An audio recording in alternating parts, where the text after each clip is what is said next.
In this video, I'll go ahead and place materials and textures on a large portion of the interior objects of this warehouse. I'll just go ahead and start doing this.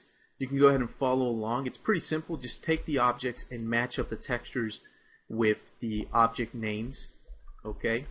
And select the type of shader that you want. So, for example, a bump specular, diffuse texture, shader, whatever you want. For this stuff, I'm probably going to be using a lot of bump specular shaders. So I'll take this table, for example, and I'll go over here. I know this is called a table, so I'll type in the word table, and it'll start to narrow down and find this stuff for me. Come over here, generate alpha from grayscale, drop in the bump map right there, hit the fix button to mark that as a normal map. Okay, and just do the same thing for this other stuff, like these shelf pieces, these wooden crates, the wooden pallets you see right here. So I'm going to fast forward the video because it's a pretty repetitive process, so we'll go through this really quickly. It should be pretty easy for you to do. Okay, so for the floor over here, what I'm going to do is I'm going to go ahead and select the floor. You can see the floor mesh is actually comprised of 4 different materials. Okay, so we've got, for example, this material auto A001, interior floor A433, and so on and so forth. So I have 4 different types of materials that I'm going to be using for that. Okay, so here's what I'm going to do. For the first one, I'm going to set that to a bump specular, and actually I'm going to do that for all of them. So change all of these materials to bump specular materials. And I'll start off with the first material. I'm going to do a search here in the project pane here, the project panel. I'm going to do a search for warehouse, and we can see we have these 4 warehouse textures over here. The floor A1A, A1B, A1C, A1D. Did this on purpose to get variety in the floor texture, because the floor is something that the player is going to be close to all the time. Now you can see the texture came in kind of weird. It looks kind of funny. The reason for that is we need to do a UV swap. So we can see that the warehouse interior floor A1 belongs to floor interior. So we're going to have to go get that asset. So let me hit this little X button here. And let me go find that that asset, which is going to be the floor interior. If I scroll up, I'll find it right here. I'm going to hit swap UVs. And there we go. Now the texture comes in correctly. Okay, I'm going to hit fix now in the normal map to fix that. And there we go. So now the texture looks the way that it's supposed to.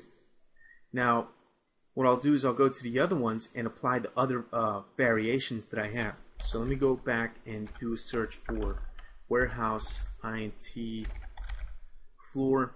I'm going to get the A1B, drop that here. I'm going to use the same bump map, so the A1A bump for all of these.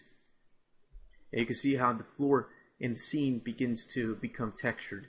I'm going to use the variation C over here with the same bump. And then for the final and last texture, I'm going to use the variation D, so 1D over here. So basically I created these different variations that have like dirt on them, little kind of oil marks and stains and things like that, just to add variation and make the level look more convincing. Now the other thing I need to do is go to each one of these and create an alpha from grayscale so I get myself some more realistic specularity. So I'll go to each texture, generate alpha from grayscale, and hit apply. And then finally the last one. There we go. Alright, perfect. Now finally I need to set up the textures for these decals. Basically I have these decals on the floor, and there's a lot of ways to do decals in game development. This is just one way to do it.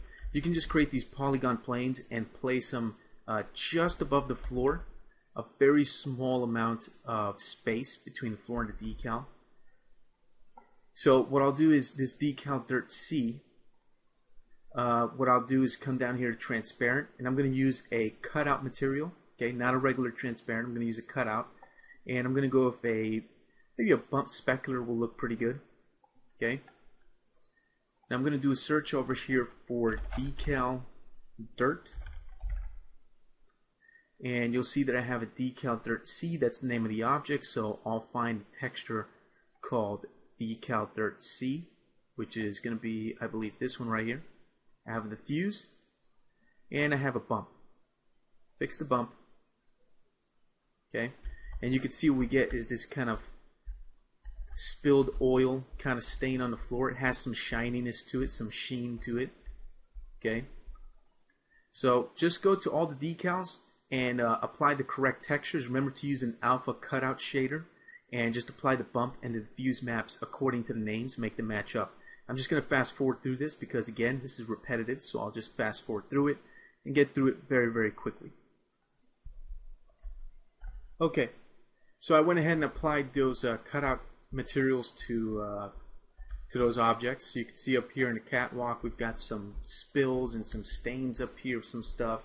Also on the floor we've also got these textures to make it look like there's these drains on the floor.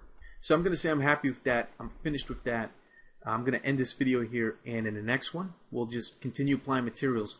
As you can see, we have a pretty big complex scene, and it takes plenty of work to apply all these materials, but hey, that's just part of the job of working on next-gen environments. So I'll see you in the next video.